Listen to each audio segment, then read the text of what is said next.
Now let's talk about let's welcome the next startup, Lissun, from Krishna, Veer, Singh. So Krishna, please come and present.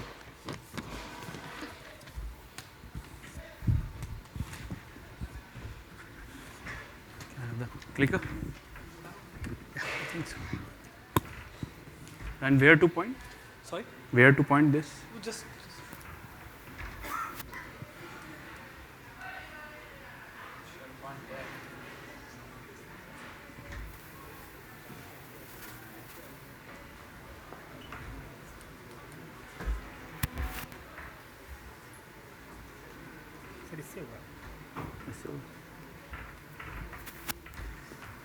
Okay, so a very good evening to all. I think Shararat really raised the bar. Okay, so after Shararat, let's listen a bit to Lissun. So my name is Krishna Veer Singh. I am the director and co-founder for this company called Lissun. And yes, we are in mental health. We are trying to solve it at scale. That's our motto. We are revenue generating from day zero. We are already funded because these questions comes obviously with mental health company. So I'm trying to answer. I have hopefully answered that. How we work, I think that's more important. Okay, so it's a big market. There is a huge need, but there is a huge gap between the need and the want, and that is where we come from. So there are 6 A's which are impacting this: awareness, acceptance, anonymity, assurance, affordability, and access. Right? Out of this, the awareness is very important. 80% of the people who have mental health issues are unaware about it. So that is where the differentiation of Lissun comes from day one. We are going after the unaware market. From my B school in Ahmedabad, what I learned that you should map the customer journey. So the first thing that we did, we mapped the unaware customer journey. How? That will come into the next one. So essentially, if you think about it, where your unaware customer is going who need mental health support, so they are going to other healthcare facilities. So for example, think about the pressure that is there on an infertile couple, right? Think about the pressure that is there for a student who is preparing for a JEE NEET exam, and God forbid if he is in a quota factory. Or for that matter, if you or your loved ones have chronic diseases. So what we do, and right now we have 150 plus partners. We are a 2-year-old company, so a lot of those things of PMF and starting parts are done. We integrate ourselves. So think about us, if you think about healthcare, what was diabetes 10 years back, right? None of us, or most of us, actually didn't know about HB1AC. Most of us were not aware about we should be, taking our vitamin D vitals. So essentially what we are doing is we are integrating ourselves into the mainstream use cases through partnering with those companies. Now what are those companies? Basically, for example, they are in the case of, in the case of, for example, infertility. In case of education, for example, physics wala. In the case of rehabilitation, SCS Suvitas. So essentially, we become part of that journey of that customer which is being served by my client and sold as a package. We are not primarily sold as a referral. So nobody is selling me as a referral. I am so integral to the part of the business because the value that we are adding to our B2B partners. So we become that. Then generally we start with a therapy. Post that my digital product take into the picture. And what that digital product does, it essentially provide a very contextualized solution for that particular condition that you are in. So for example, it will be a separate category for psycho-infertility, separate category for psychonephrology, or for that matter, education. And so that differentiate ourselves. Generally, the question here is that mental health market is not big. If you just focus on therapy and in the psychiatry, yes, it's a smaller market. But when you reimagine the market and you bring those use cases, then it's a huge market. Already the 6 use cases that are there, it put us into the 15x. And that's why another important aspect for us is largely the use of, can I have a moment please? Thank you very much. So largely what happens, we start with the one-to-one therapies, then one-to-many. A lot of people will ask why group therapies? They are not necessarily the group therapies, they are group interventions.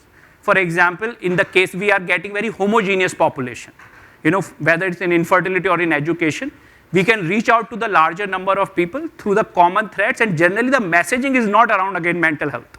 The messaging is around the symptoms. So for example, how stress can play a role in your conception, or how you can prepare better for your exam, So those are the things for how you can settle into a newer cities, right? So that is how the one to many, but the larger play is, which is for which we are looking to raise the next round, and not immediately, honestly, like in next 5-6 months, where basically there is a large set of data which we are getting very particular to a particular category. We are already the largest company in psycho-infertility and psychonephrology, and second largest in psychoeducation. So the data and the assessments and the things that we are getting, we build a very smart engine on that. So there is a larger part of wellness journeys which my therapists are recommending to my customers to even today. We automate that in the first part, and secondly, let then maybe the machines take the decision. 30 seconds. Yeah. So in very short, I have more than 150 plus partnerships. We have more than 30,000 plus users who has come, around 20,000 plus paid users. We have 90% plus feedback. My LTV to CAC is around 7. We have around 600K in our ARR, and maybe one of the most awarded company in the mental health space, starting from ET Mental Health all the way to be one of the best in Ahmedabad Healthcare Summit. This is my team. I have around 20 years of experience. Before this, I worked with Flipkart and Uber, and comes from IIT. My friend, my co-founder, Tarun, also honed his skills in internet companies of India in early days like OYO and Uber. We have our own mental health story. That's why two techies who are into the field of internet are trying to do the mental health. And we were, from day one, we knew it's a healthcare problem. So we have Dr. Preeti Singh, who has joined us as the Chief Medical Officer, and she takes care of the clinical side. So that's all, folks. Thank you. So we have already raised, last one. We have already raised $2.25 million. The first one was raised with the help of Ivy Cap being the lead investor, pre-seed around $1 million, and another $1.3 million where the lead investor is Rain Matter and IPV Ventures. So that's all. Thank you very much. Thanks, Krishna. Any questions? Yeah. Mics. So Krishna, can you just clarify the retention rates and how that kind of behavior from a user usage pattern has played out? Yeah, so a very good question. So if you think about it, B2B2C, right? So we look at the retention rate at two places, the B2B client and then the 2C part to it. So for my key customers, which gives me 60% of my business, my retention rate from day zero is 100%. Now comes the part, obviously, how many customers in the end customers are using. So based on the category, it ranges anywhere from 50% to 70%. So it is better in the categories where the age is less, for example, children and education. It is lower in the categories where the age is higher, for example, rehabilitation and nephrology. Very, very strong, and this is true across the world actually. And even between the genders, the female has a better retention rate than the males.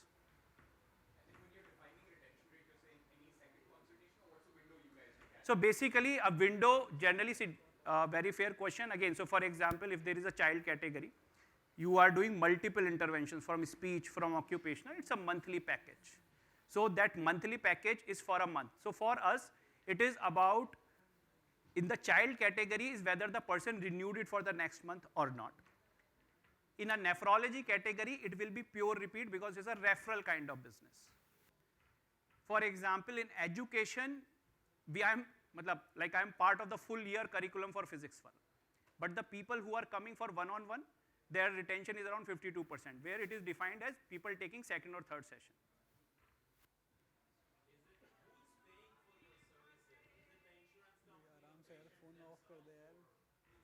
Yeah, insurance, interestingly, OPD generally is not covered.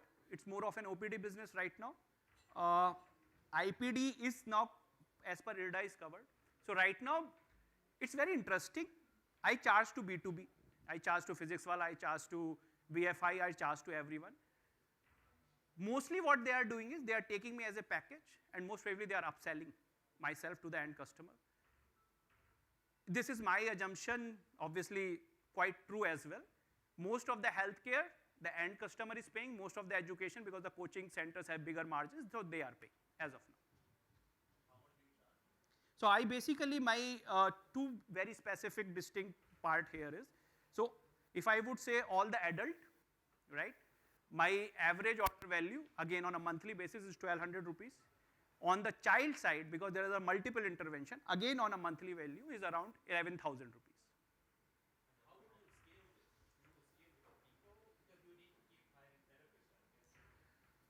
Very fair question. So that's where the product part comes into the picture. So I just give you an example on psychonephrology. We started with NephroPlus. We are their mental health partner, and we serve around 30 plus cities for them. So psychonephrology, the first session that generally the first year, what we did was around 1 hour. Now due to the help of technology on the therapist side. So just to tell you, the therapist side, automation is like, banking of 1995 when I was in a small city of Muzaffarnagar and I used to go and put the passbook and somebody would write it. So that was the kind of automation.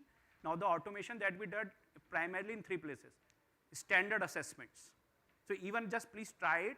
You go to the best therapist, 2 best therapists, pick in Gurgaon and go there. You may get 2 different assessments for the same stuff. It's not like, blood pressure or something like that. So we did a standardization on assessment. We saved a lot of time there and subjectivity. Second thing that we did is primarily built a lot of tools where a lot of time for a therapist was going in inputting the data. When you were born, what's your family history, things like that. So a lot of those things can be automated.